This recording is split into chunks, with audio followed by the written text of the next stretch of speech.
Class 10th mother Teresa school online class. अपन ने कल जो किया था उसमें किया था घनाभ का क्षेत्रफल ज्ञात करना और घन का क्षेत्रफल ज्ञात करना। वो हमने बहुत ही कम कार्य किया है ना। कम कार्य क्यों किया है? क्योंकि ये लेसन की शुरुआत है और शुरुआत में अगर छोटे क्वेश्चन से करेंगे वो समझ में आ जाएंगे तो आगे बड़े प्रश्न आएंगे तो अपने को दिक्कत नहीं आएगी। इसलिए मैंने शुरुआत में थोड़ा कम काम कराया आपको। अभी आज भी करेंगे तो बहुत कम काम करें, ज़्यादा नहीं कम करेंगे, क्योंकि शुरुआत है। एक बार समझ में आ गया कैसे करना है तो आगे बड़े प्रश्न आएंगे तो अपन कहीं पे भी दिक्कत नहीं आएगी। इसलिए आज भी छोटे करेंगे अपन, कल भी छोटा किया था अपन ने, ऐसा आज भी कम ही करेंगे। प्रश्न पढ़ेंगे, उसको ध्यान से देखेंगे क्या याद करना है, क्या दिया हुआ है उसको हल करना है। प्रश्न दिया हुआ है एक घनाभ 12 सेमी लंबा, 9 सेमी चौड़ा और 5 सेमी ऊंचा है। घनाभ की लंबाई, चौड़ाई और ऊंचाई दी हुई है, ठीक है। घनाभ का आयतन व विकर्ण की लंबाई ज्ञात करनी है। कल अपन ने किया था घनाभ का संपूर्ण पृष्ठीय क्षेत्रफल किया था, लेकिन आज जो कर रहे हैं वो क्या कर रहे हैं? घनाभ का आयतन कर रहे हैं और क्या कर रहे हैं? विकर्ण की लंबाई कर रहे हैं। अभी जो करेंगे वो बहुत ही कम कार्य करेंगे। कम क्यों करेंगे? क्योंकि जल्दी से जल्दी समझ में आना चाहिए। एक बार शुरुआत में समझ में आ गया कि आयतन कैसे ज्ञात करना है, क्षेत्रफल कैसे ज्ञात करना है, तो आगे दिक्कत नहीं आएगी। इसलिए अभी कम करेंगे लेकिन बहुत धीरे धीरे करेंगे। हाँ, प्रश्न पढ़ेंगे पहले। घनाभ की लंबाई दी हुई है, चौड़ाई दी हुई है और ऊंचाई दी हुई है। तो घनाभ की लंबाई, घनाभ की लंबाई बराबर 12 सेमी, घनाभ की चौड़ाई,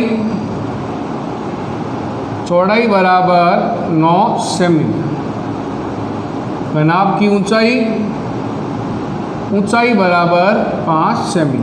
तो घनाभ की लंबाई दी हुई है, चौड़ाई दी हुई है, ऊंचाई दी, तीनों चीज़ दी हुई है। घनाभ की लंबाई, चौड़ाई और ऊंचाई तीनों दिए हुए हैं। ज्ञात क्या करना है? घनाभ का आयतन ज्ञात करना है। घनाभ का आयतन सूत्र हमने परसों किया था, घन घना दोनों का।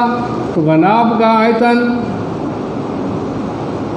घनाभ का आयतन, घनाभ का आयतन क्या होता है? लंबाई इंटू चौड़ाई इंटू ऊंचाई। ये क्या होता है? घनाभ का आयतन होता है। घनाभ का आयतन क्या होता है? लंबाई इंटू चौड़ाई इंटू ऊंचाई होता है। लंबाई का माप प्रश्न में दिया हुआ है, चौड़ाई का माप प्रश्न में दिया हुआ है, ऊंचाई का माप प्रश्न में दिया हुआ है। तो घनाभ का आयतन ज्ञात करना है। घनाभ का आयतन क्या होता है? लंबाई इंटू चौड़ाई इंटू ऊंचाई। घनाभ का आयतन लंबाई इंटू चौड़ाई इंटू ऊंचाई। घनाभ का आयतन क्या होता है? लंबाई इंटू चौड़ाई इंटू ऊंचाई। याद रखना, घनाभ का आयतन क्या होता है? लंबाई इंटू चौड़ाई इंटू ऊंचाई, ठीक है। लंबाई कितनी है? 12 इंटू चौड़ाई कितनी है? 9 इंटू ऊंचाई कितनी है? 5। लंबाई 12, चौड़ाई 9, ऊंचाई 5। ओके, गुणा कर लेंगे इनकी। तो घनाभ का आयतन 12 को गुणा 9 से किया, फिर 5 से किया, 540 घन सेमी। आयतन की इकाई घन में होती है, क्षेत्रफल की इकाई वर्ग में होती है। सबसे महत्वपूर्ण बात ध्यान रखना, आयतन जब आता है इकाई घन में आती है। क्यों आती है? क्योंकि यहाँ semi into semi into semi, semi को 3 बार गुणा करते हैं। 12 सेमी है, 9 सेमी है, 5 सेमी है, तब semi into semi into semi 3 बार गुणा कर रहे हैं। तो इसको सेमी क्यूब लिख दो चाहे घन सेमी लिख दो, एक ही बात है। सेमी क्यूब लिख दो चाहे घन सेमी लिख दो, लेकिन ध्यान रहे क्षेत्रफल की इकाई वर्ग सेमी या वर्ग मीटर, आयतन की इकाई घन सेमी या घन मीटर होती है। क्षेत्रफल की इकाई होती है वर्ग सेमी या वर्ग मीटर, आयतन की घन सेमी या घन मीटर, ठीक है। ये तो अपन ने ज्ञात कर लिया आयतन। अब ज्ञात क्या करना है? विकर्ण की लंबाई।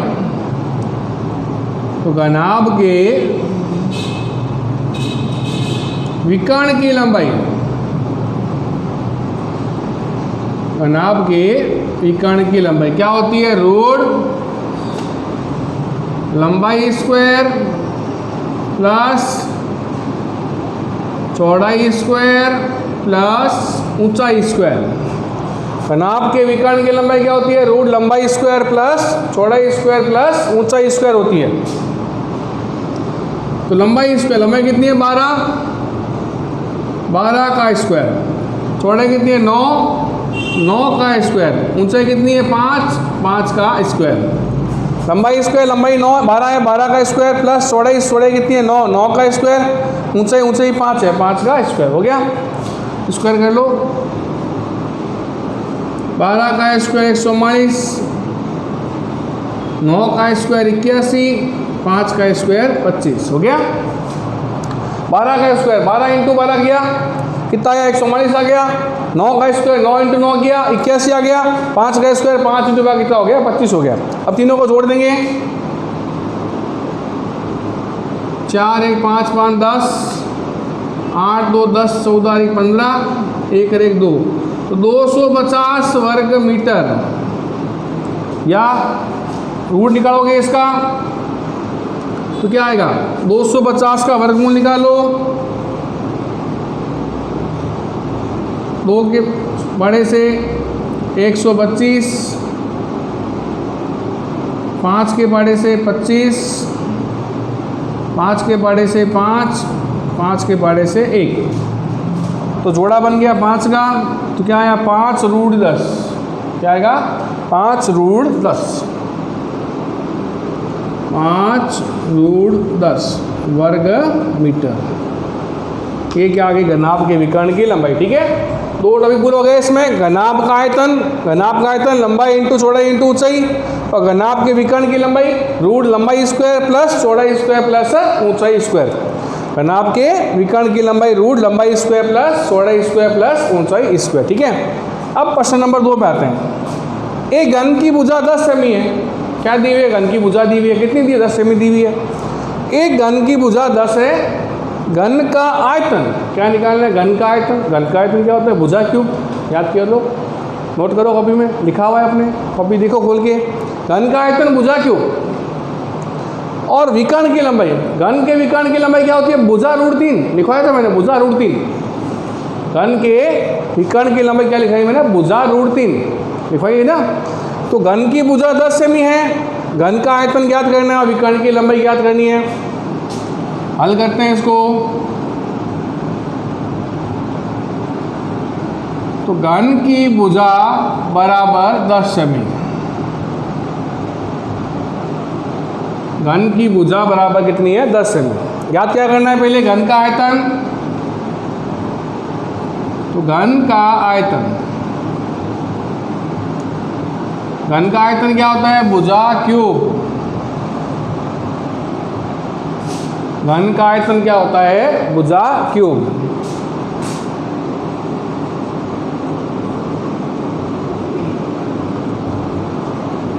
भुजा क्यूब। भुजा कितनी है? 10, 10 का क्यूब।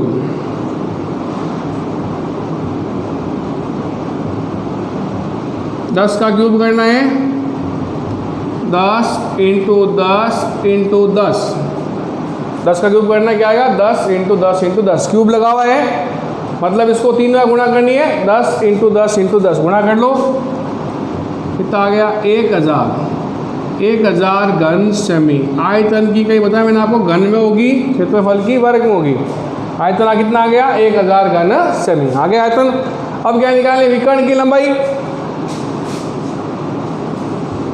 तो घन के विकर्ण की लंबाई, घन के विकर्ण की लंबाई क्या होती है? भुजा रूट 3। क्या होती है? भुजा रूट 3। भुजा कितनी दी हुई है? 10। तो क्या आ गई? 10 रूट 3। ये क्या आ गई? घन के विकर्ण की लंबाई। क्या आ गई? घन के विकर्ण की लंबाई भुजा रूट 3। भुजा 10 है, 10 रूट 3। ठीक है? तो आज अपन ने क्या क्या कर लिया? घनाभ का आयतन कर लिया, घनाभ के विकर्ण की लंबाई कर ली, घन का आयतन कर लिया, घन के विकर्ण की लंबाई। कल अपन ने किया था उसमें था संपूर्ण क्षेत्रफल घनाभ का घन का। तो घन और घनाभ के बारे में सूत्र सामान्य प्रश्न है वो अपन ने हल कर लिए हैं। अब जब कल शुरू करेंगे तो इसी चैप्टर के प्रश्न किताब के शुरू करेंगे। जो प्रश्न हैं बड़े प्रश्न किताब के उनको कल शुरू करेंगे। अभी आज जो किया वो सामान्य प्रश्न किए हैं, इसको कॉपी में देखना है, सूत्र याद करना है और हल करके देखना है। धन्यवाद।